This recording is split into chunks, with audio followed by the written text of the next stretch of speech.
আসসালামু আলাইকুম। ৫০তম ভাইবা যারা দিবেন তাদের জন্য যে ধারাবাহিক সিরিজ এখানে হচ্ছে ৩য় পার্টটা করছি। অ্যান্ড ৩য় পার্টে মোস্ট ইম্পোর্টেন্ট যে কোয়েশ্চেনটা সবচাইতে জিজ্ঞেস করা হয় সেটা হচ্ছে ইন্ট্রোডিউস ইউরসেলফ।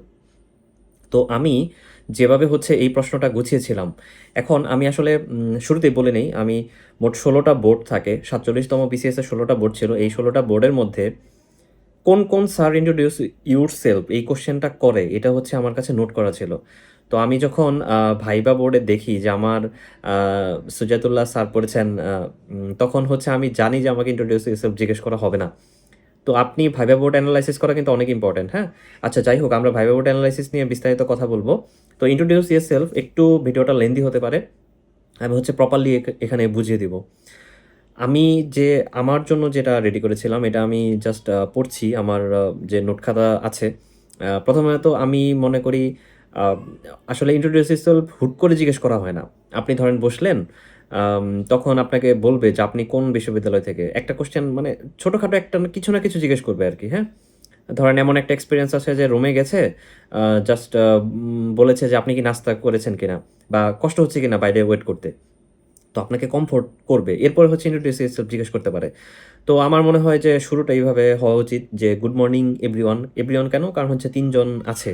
তো আমার তো হচ্ছে এটা একটা ফরমাল লাইন যে আমি একটা আ যেহেতু একটা সুযোগ আসছে তো আমি তো কিছু একটা বলে শুরু করব সম্বোধন, হ্যাঁ? এখন সালাম তো আমি শুরুতেই দিয়ে দিচ্ছি। তাহলে শুরুতে তো সালাম হবে না। তো এরপরে হচ্ছে thank you honourable chairman sir, যেহেতু হচ্ছে আপনাকে কোয়েশ্চেন করেছে chairman sir and other board members. আমি এভাবে লিখেছিলাম যে আমার সামনে তো তারাই থাকবে, তাই না? তো uh thank you honourable chairman sir and other board members for giving me the opportunity to introduce myself. এটা শেষ হলো। এরপরে হচ্ছে দিস ইজ অমুক, এই নামের শুরুতে দিস ইজ ইউজ করতে পারেন অথবা হচ্ছে আই এম। আসলে দিস ইজ খুব ইনফর্মাল ওয়েতে ইউজ হয়, হ্যাঁ? এখানে আসলে আই এম নাম বলবেন ফ্রম হোমটাউন। যেমন I am S M Junaid Kabir from Tangail. এভাবে হচ্ছে আমার লাইনটা ছিল। But staying in Mymensingh for এত ইয়ার্স, এটা হচ্ছে এক্সটেন্ড করা হয় অনেক ক্ষেত্রে যে আমি অরিজিনালি হোমটাউন এখানে, কিন্তু আমি কোথায় স্টে করছি? এখন অনেকে বলবেন যে আমার আসলে স্টে করা এটা দরকার কি? আমি যেটা মনে করি যে ইন্ট্রোডিউস ইউরসেলফ, আমি আসলে ইনফর্মাল একটা পরিবেশ তৈরি করব। আমি কখনোই একটা গুমোট পরিবেশ, সত্যি কথা আমি পছন্দ করি না। তো এখানে হচ্ছে আউট অফ দ্য বক্স একটু করার চেষ্টা করেছিলাম। আ এরপরে যে লাইনটা সেটা হচ্ছে আমি গ্র্যাজুয়েশন নিয়ে বলব অবশ্যই। ও আচ্ছা, একটা নোট বলে রাখি।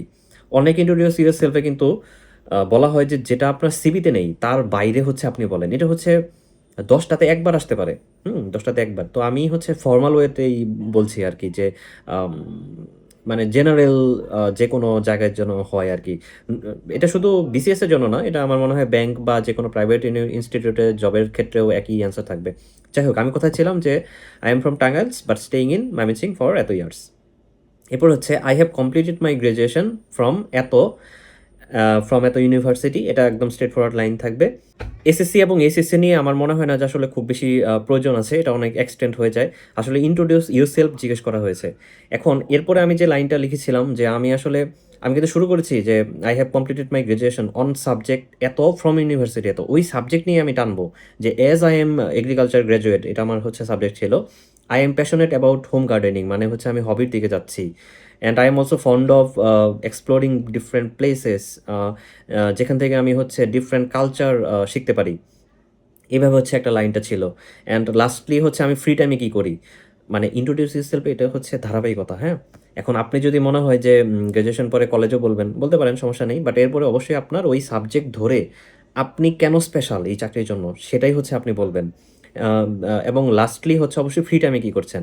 যে "I spent my leisure time in sports and watching TV series." এটা হচ্ছে খুব ক্যাজুয়াল লাইন। এখন টিভি সিরিজ, মুভি অনেকে বলবেন না। বাট আমি সবসময় ভাইবা বোর্ডে খুবই ক্যাজুয়াল থাকার চেষ্টা করেছি। প্রত্যেকটা ভাইবা বোর্ডে। অ্যান্ড আমার এখানে একটু বলে রাখি, আমার হচ্ছে ১ম এ যে প্রাইভেট ইনস্টিটিউট এসিআই মোটরস এ ভাইবা ছিল। এখানেও আমাকে সেম কোয়েশ্চেনটা জিজ্ঞেস করা হয়েছিল এবং সেটা হচ্ছে বাংলায়। অ্যান্ড আমি যে ইন্ট্রোডিউস ইউরসেলফটা আপনাদের বলছি, আমি সেখানেই অ্যাকুরেটলি এটা বলেছিলাম অ্যান্ড আমার খুবই প্লিজড মনে হয়েছে তাদেরকে।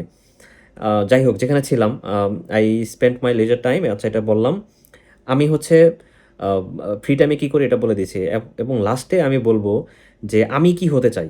মানে আমি কেন এই ভাইবা বোর্ডে আসছি যে, "now I want to be a responsible civil servant where I can utilise my knowledge and skill মানে ওই যে বললাম যে আমি তো এখানে বিসিএস এ ভাইবা দিতে আসছি, মানে হচ্ছে সিভিল সার্ভেন্ট হতে আসছি, এবং যেখানে হচ্ছে আমি আমার নলেজ এবং স্কিল এই দুটাকে প্রপারলি ইউটিলাইজ করতে পারবো। And that's how I want to develop myself in the coming years. Thank you sir. লাস্টে হচ্ছে অনেকে ইন্ট্রোডিউস সেলফ বুঝাই, কিন্তু লাস্টে হচ্ছে ফিনিশিংটা হয় না। এখন থ্যাংক ইউ স্যার এটা কিন্তু বলার মধ্যে অনেক অনেক ইম্পর্ট্যান্ট একটা অ্যাসপেক্ট, মানে এটা আপনার অবশ্যই অবশ্যই সুন্দর করে বলা উচিত।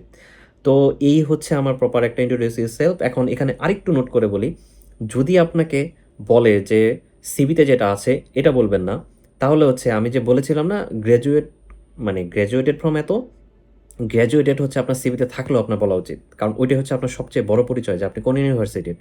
তো আমি ওই ভার্সিটির অংশে আমি একটা এক্সট্রা নোট লিখে রেখেছি আমার খাতাতে, যে as my document contain everything related to my background, I am skipping this part and going with the things that I have not mentioned in the documents।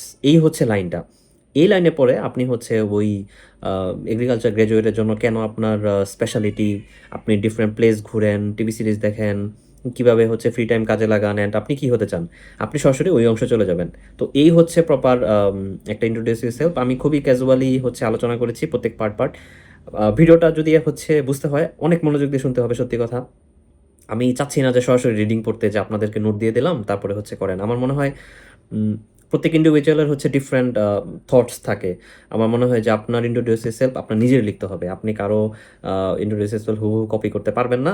তো এই জন্য হচ্ছে আলোচনাগুলো করে দিলাম যে আপনারা আইডিয়া নিজেরা গুছান। অ্যান্ড আমার মনে হয় প্রত্যেকটা চাকরি ক্যান্ডিডেটের, এটা আপনি যে চাকরি পরীক্ষা দেন, আমার মনে হয় ইন্ট্রোডিউস সেলফটা গুছানো সবচেয়ে ইম্পর্ট্যান্ট। অ্যান্ড এইটাই হচ্ছে আপনার প্রাথমিক ইমপ্রেশন যে আপনি চাকরির জন্য সুইটেবল কিনা।